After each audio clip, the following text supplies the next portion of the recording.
दृष्टि देखा जी को सदा प्रतिपालन प्रलय करना धर्म जिनका काम है।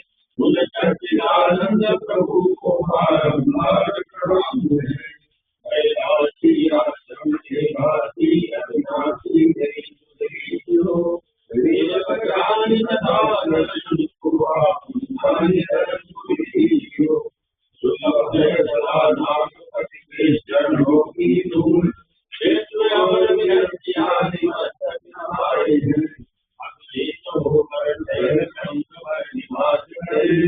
एकनाथ होकर भगवान में समाये हैं।